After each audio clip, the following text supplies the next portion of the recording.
What's up, guys? All right, today we are going to cover wrist flexion. I've been getting this question an awful lot, and it's a very good question. Those of us post-stroke, the typical side effect is the wrist wants to coil downward.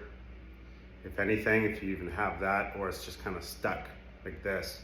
Either way, there's a lot of tightness going through the wrist and through the forearm. So as impatient as we are in wanting to get that wrist flexion back and some movement back, the biggest thing is stretching, in my opinion, right? In my experience, the more I was able to stretch out my wrist, both directions, top of the forearm, throughout the wrist, there's so many ligaments and tendons going on both sides of the wrist. You want to just make sure you get it nice and stretched out first and foremost. Now, my favorite stretch for this is put your hands together like you're praying, okay? Then grab the affected fingers like so, and just give it a good stretch, okay? And the other part of the side effect is that shoulder, that affected shoulder likes to come down and drop because there's not a whole lot of strength. There's a lot of atrophy still in the upper trap on the affected side, shoulder, all that. So trying to keep your shoulders as level as possible. Bring those hands together, grab the fingers, stretch back nice and easy. Don't overdo it. Listen to your body, listen to your wrist, but I like a good stretch, stretching out the palm, fingers, the wrist, and the forearm. Okay, stretching both ways. So that's a really good way to kind of combat this side effect. This shoulder drop, this tone, all this, it's all locked up and tight. So before you even address getting the flexion back, you got to make sure that everything's stretched out. Lately, I've been using this common example of, even think pre-stroke. If you're in a car for longer than 45 minutes, as soon as you get out, our first go-to is stretch out. Like, oh, if someone were to tell you to get out of the car immediately and sprint as fast as you can, you'd need a minute to, stretch out your legs, kind of get the blood flowing. Okay, yeah, maybe you might be able to do it, but it's not going to be your best work, right? So as far as the wrist and the flexion, everything when it comes to recovery, you got to stretch it out, warm it up. Okay, so a lot of just stretching. Okay, get it warmed up, feel it. Okay, again, now making sure that the shoulders are level. Okay, so we're stretching out the wrist. Do this as many times as you can in a day, safely, just stretching it out, getting it warmed up. Okay, if it's all tight, it doesn't matter how limited your movement is or how much you have, it's gonna be hard to move if it's super tight. Now, when it comes to actually getting the exercise in, I'm a huge fan of these guys, okay? This is by Simply Fit, or Fit Simply rather. Okay, these workout bands are great. People put them around their legs. I use them for the hand. So this is great because it's an elastic band, so it kind of grips your skin. So if you have little to zero wrist flexion at all, great exercise is just to keep your shoulders level always, but just get this around the top of your affected hand and just pull with the other hand. See if you can hold it. Okay, and that's just gonna start building up the upper forearm. So you can see all the muscles there, they're activated. I am resisting this band. Probably had a lot of checkups with your doctor, your PT, where they will push on your hand and say, come back. They're looking for that action. So by using one of these, you can kind of just do it yourself. Be watching TV, just hanging out, and just practicing on keeping that hand from folding over, which is what it's gonna wanna do.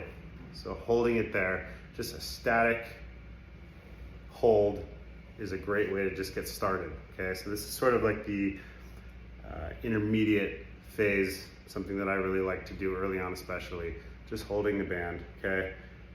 All right, then if you are to the point where you can grab a hold of something like this, okay, this is another one, just keeping that elbow in, again, shoulders level, but just holding on, and you get pretty decent grip with it because of the material. Okay, I like doing this.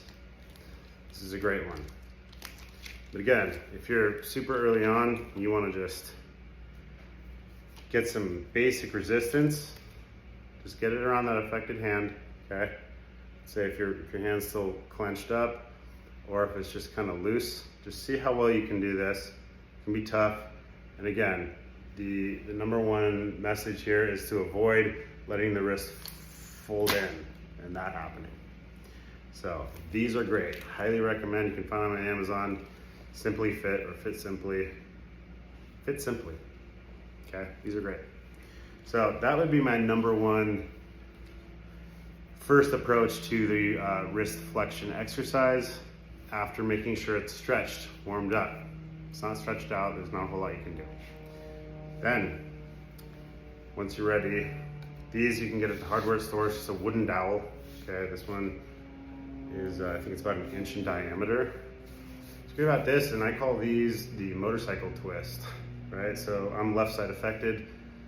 So typically I think on a motorcycle, the throttle is on the right hand side, but it's the same motion, right? So just getting that wrist flexion going, okay? And it's nice to have something to hang on to. It allows, if your grip strength is okay, and you're able to hold on to something like this, this motion is really helpful. It doesn't weigh anything.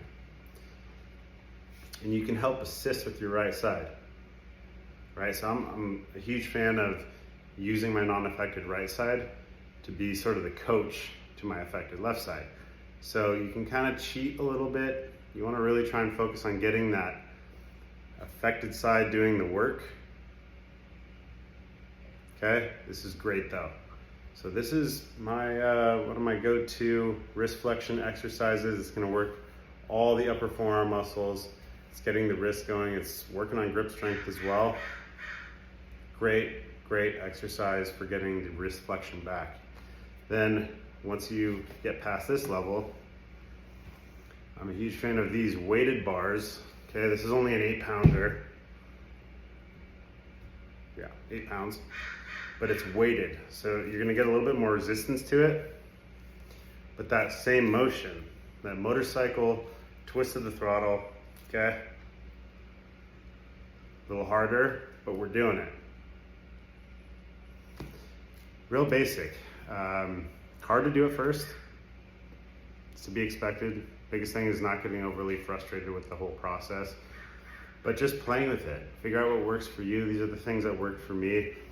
It's gonna be difficult no matter what, especially at first. But start with this. Once you're good and stretched out, okay? Just get that resistance going and just hold it.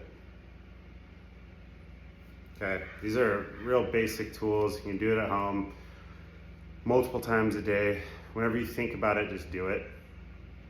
Obviously not to the point where you get too fatigued or anything like that. But yeah, these are real basic things you can do at home. Go to the hardware store, get a wooden dowel for phase 2, and then eventually this weighted bar. But that's what I got for you guys for wrist flexion. Real simple, not overcomplicated. Love to keep it simple. Don't overthink it. Be patient with yourself, and everything will start just snapping into form. It did for me, and I hope this video finds you all well, and you give it a shot, and it helps out with your wrist flexion. All right, guys, until next time, we'll see you soon. Cheers.